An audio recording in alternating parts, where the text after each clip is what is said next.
тарихи маңызы ескеріліп, мына Қазақстан Республикасы Мәдениет және спорт министрлігі атаулы күндер мерекесі дегенге енгізсе, тізбесіне енгізсе деген ұсыныс. Осыған қалай енді екінші бір ұсыныс, мынау құрылтай. Ордабасы құрылтайы, оның басты жаңағы кейіпкерлері біздің үш биіміз ғой. Сол үш биімізге арналған Алматыда, Астанада юстиция министрлігінің алдында жақсы ескерткіш тұр. Осындай ескерткіш мына түркі жұртының ата жұрты, рухани астанамыз Түркістан қаласында да бір көрнекті жерде орын алса деген ұсыныс.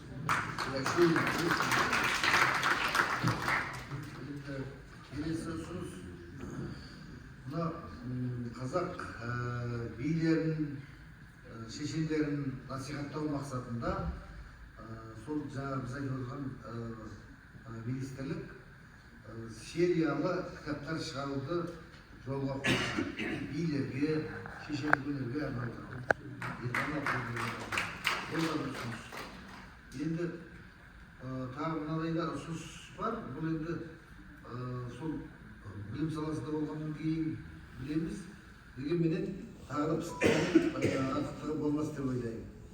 Билер институтының тарихи маңызы, өнегесі мынау мектеп оқушыларының ұлттық тәрбие процесінде қолданылсын.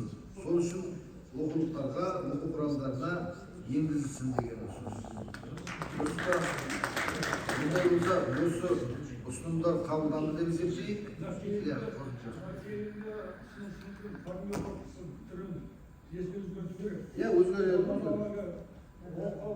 Тарихтайды деген қалды. Ол негізі айтты ғой баяндамашыда. Негізгі мына нәрсені қазір оқу процесіне білім беруге қалай енгізу туралы. Сол бағытта зерттеулер жүргізу жалғастырылсын деген мәселе. Енді мынау қорытынды ретінде айтатынымыз, құрметті конференция қатысушылар, өзі ел боламыз десек, ұлт боламыз десек, ол көп мәселе шешілуі керек қой. Баяғы мөденің кезінен бастап болды. Қалай ел боламыз, қашан ел боламыз және қандай ел боламыз.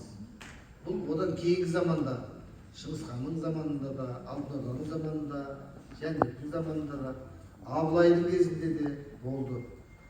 Сол қалай ел боламыз, қандай ел боламыз, қашан ел боламыз деген таңдау осы біздің Ордабасы құрылтайында да көтерілді. Міне, Ордабасы құрылтайында көтерілді, онда дұрыс шешім қабылданды. Соның нәтижесінде мінекей еліміздің жойылып кетуінің алдында тұрған кезде жоңғар шапқыншылығына 300 болып бірігіп, біртұтас болып бірігіп, қазақ қолдарының түпкілікті жорық жасауы. Мынау Түркістанды киелі дейміз ғой, Түркістанды киелі дейтініміздің өзі тарихи деректері көп қой. Кіші жүздің қосыны келіп мынау Сауран қаласын өздеріне орда етті сол кезде. Ұлы жүздің қосындары мына жерде Иханды орда етті. Ал осы Түркістанда орта жүздің қолдары Түркістанның көзіне топтасты. Міне, осы 300-дің қолы біріккен орасан зор күш жоңғар хандығының бел омыртқасын оңырып жіберді. Оны жер беттен жойылып кетуіне ықпал жасады. Міне, сол кезде шешілген қалай ел боламыз, қандай ел боламыз, қашан ел боламыз деген мәселе біз тәуелсіздік алуының қарсаңында да біздің таңдауымызда тұрды.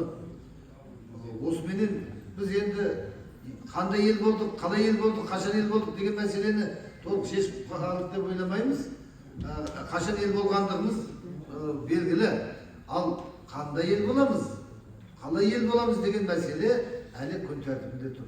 Осы мәселеге идеологиялық тұрғыда, ұлттық тұрғыда мән беріп жатқан мына бүгінгі жиынымыз мына билеріміздің, даналарымыздың ұлттық бірлікке, бірегейлікке шақырған өнегесі ұлықтала берсін деп есептейміз.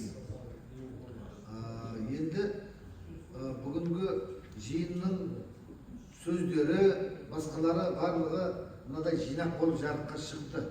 Осы жинақты қазір сіздерге таныстырымын жасап жіберейік. Мына ортаға Орынбай ағамызды шақырамыз, Жеңіс ағамызды, Бекет ағамызды шақырамыз.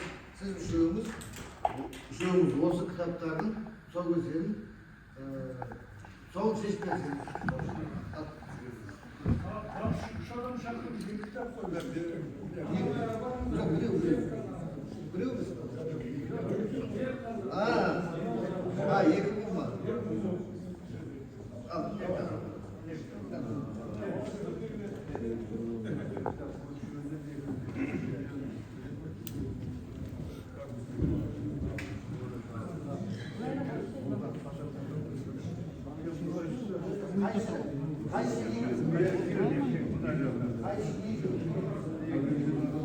Қайтып жариялаймыз.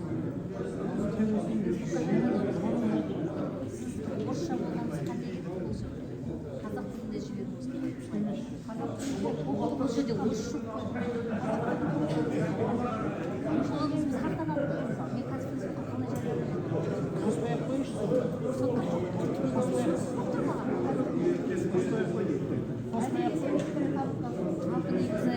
мен түсіне алмадым. Бірақ бұрыннан бар екенін түсіндім да, осы нелер заңында.